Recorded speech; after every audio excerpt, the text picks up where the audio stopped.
Have you ever felt like your prayers are hitting the ceiling, with God seemingly silent while injustice runs rampant around you? You're not alone. Around 600 BC, a prophet named Habakkuk wrestled with these exact feelings as he watched his beloved nation of Judah spiral into corruption and violence. Habakkuk wasn't your typical prophet. Instead of delivering God's message to the people, he boldly questioned God directly. "How long, Lord, must I call for help, but you do not listen?" he cried out in Habakkuk 1:2. The prophet was witnessing terrible injustice, violence filling the streets, and God's apparent inaction was driving him to desperation. God's response shocked Habakkuk.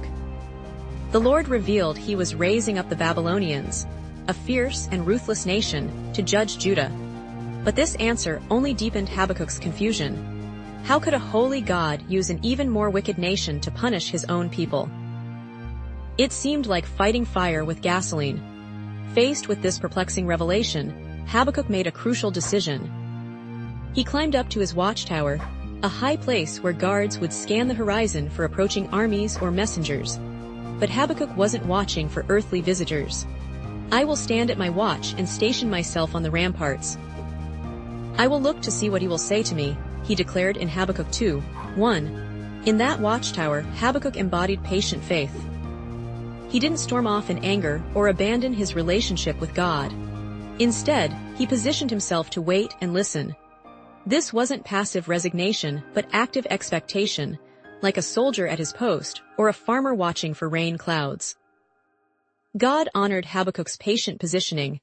The divine response came with clarity and purpose. God revealed that his justice operates on a different timeline than human expectations. The righteous person will live by his faithfulness, God declared in Habakkuk 2:4, a verse that would later become foundational to the Apostle Paul's teaching on salvation by faith.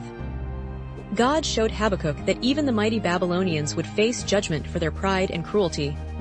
Divine justice wasn't absent, just operating on heaven's schedule, not earth's impatience.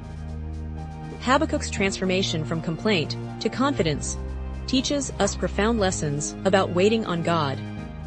Sometimes our greatest spiritual growth happens not when prayers are answered immediately, but when we learn to trust God's character while waiting for his timing. Like Habakkuk, we're called to position ourselves expectantly, maintaining faith even when circumstances seem contradictory to God's promises.